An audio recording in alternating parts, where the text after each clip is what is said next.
महात्मा ज्योतिबा फुले को जब घर से निकाल दिया जाता है तब मुस्लिम उसे सहारा देता है।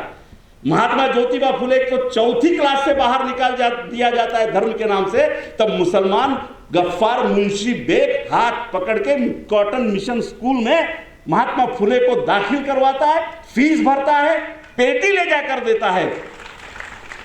तब सावित्रीबाई फुले अपनी कविता लिखती है कि न होते गफ्फार मुंशी और क्या नाम उनका अंग्रेज लिजिट साहब, तो ज्योतिबा महात्मा ज्योतिबा झाला नस्ता, ये लिखती है। गोलमेज परिषद से लेकर मिलिंद कॉलेज की स्थापना तक मुसलमानों ने जितना भी हो सके इस देश में बाबा साहब आंबेडकर जी को मदद की है। चौधार तलाव के आंदोलन में जमीन मुसलमानों ने दी, खड़े रहे। मुझे वेठी का आंदोलन याद आता है, डॉक्टर बाबा साहब आंबेडकर का अस्पृश्यता की पहली परिषद थी। जब उतरे वहां से कम 3 कोस 4 कोस टांगे से जाना था, बाबा साहब नीचे उतरते हैं, एक भी टांगे वाला मौजूद नहीं रहता है। ये मैं अपने हर भाषणों में कहता हूं। बाबा साहब साथी को कहते हैं की मी तुला आधी पाठवलेलं होतं, सगळ्यांना बरोबर ठेव, रिक्षेवाला पण नाही, टांगेवाला पण नाही, रिक्शे तो थे नहीं, टांगेवाला पण नाही, कुठं गेला? वो कहता है कि साहब सवर्णों ने मीटिंग ली और कहा कि जो बाबा साहब को टांगे में ले जाएगा उसके टांगे तोड़ देंगे, कोई टांगा वाला नहीं है। उतने में एक टांगे वाला आता है और कहता है कि बाबा साहब बैठो, मैं आपको छोड़ दूंगा। बाबा साहब पूछते क्या नाम तेरा? मेरा नाम इस्माइल है। जीवंत उदाहरण है। ऐसे मिलिटेंट मुस्लिम समाज को आइसोलेट करने की आरएसएस की रणनीति को ढंग से समझिए। इस देश में मुसलमान खत्म, इस देश में आदिवासी की ताकत नहीं है आरएसएस के विरोध में खड़े रहने की। हम बहुत गंभीरता से बात कर रहे हैं। इस देश में मुसलमान खत्म, एससी में ताकत नहीं है। भाषणों में कर लोगे, प्रैक्टिकल मोड में मुसलमान फाइट कर सकता है, ये वो जानते हैं। और कहां नहीं फाइट किया। जैसे बाबा साहब आंबेडकर जी के प्रदत्त नागरिकता पर बात आई, शाहीन बाग को लेकर मुसलमान खड़ा हो गया। जब जनता दल बना, मुसलमान ने देखा कि ये जनता दल जरूरी है आरएसएस और उसके पिट्ठुओं को हराने के लिए, पूंजीपतियों को हराने के लिए। पूरी ताकत से मुसलमान जनता दल में गया। कौन सा ऐसा मूवमेंट है जब मुसलमान उसके तरफ से खड़ा ना हुआ हो, ये आरएसएस जानता है। इसलिए सबसे पहले हमला आरएसएस मुसलमानों पे करता है। क्यों? कि आपको दबाने के लिए इससे बेहतर कोई दूसरी पिक्चर हो नहीं सकती। तो ये आदिवासियों को भी समझना है। इंस्ट्रूमेंट बना हुआ है आदिवासी। आज तुमड़ाम जी है हमारे मंच पर, बहुत काम है उनका। गोधरा से लेकर जितने भी बड़े दंगे हैं, सब दंगों में इंस्ट्रूमेंट बना है आरएसएस का आदिवासी। गोधरा में तो मैक्सिमम आदिवासी इंस्ट्रूमेंट बना। यानी आरएसएस की घुसपैठ कहां जा रही है और कहां तक चली गई है। और 2024 में हमें इनको सत्ता में नहीं आने देना है, तो क्या करना होगा, इसके लिए ये संगोष्ठी है। मैं चाहता हूं कि दिल्ली से और बाकी जगह से आए हुए लोगों को हम सुने। हमारा उद्देश्य ये है, माइनॉरिटी, एससी, एंटी, विजय को साथ में आकर अपने अपने समाज के ब्राह्मणवादी और आरएसएस के विचारधारा पर चलने वाले लोगों को बेनकाब करना है। ये हमारा एजेंडा है। और जब तक हम बेनकाब नहीं करेंगे तब तक पहलू खान मारा जाएगा रास्ते पर, बाकी समाज दहशत में आएगा, लेकिन शाहनवाज दामाद बनकर बैठेगा। ऊना में दलितों की चमड़ी निकाली जाएगी, दलित दहशत में आएगा, लेकिन मलाई खाते हुए रामदास आठवले बैठे रहेगा।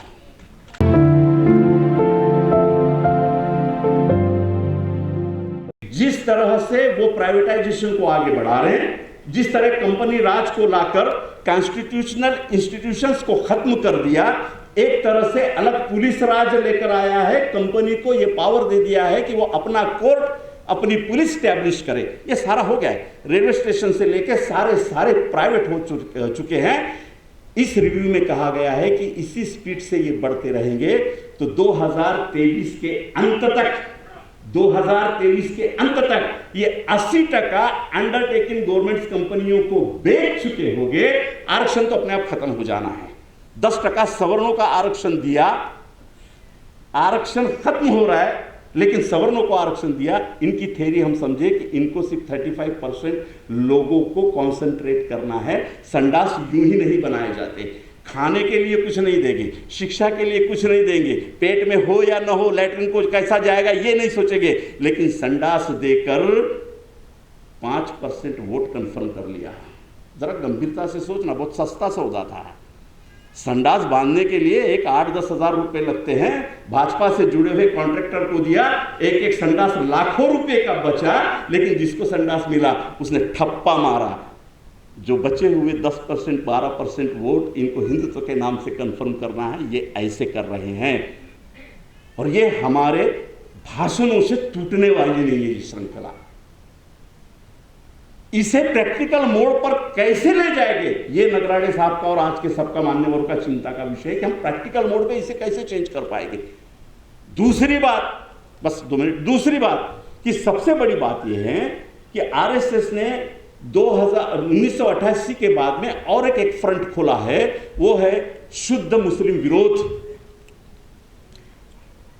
साहब जी, मेरा अनुभव यह है, कांग्रेसी मुसलमानों के बारे में कहने से बचते, मैं सोच सकता हूं।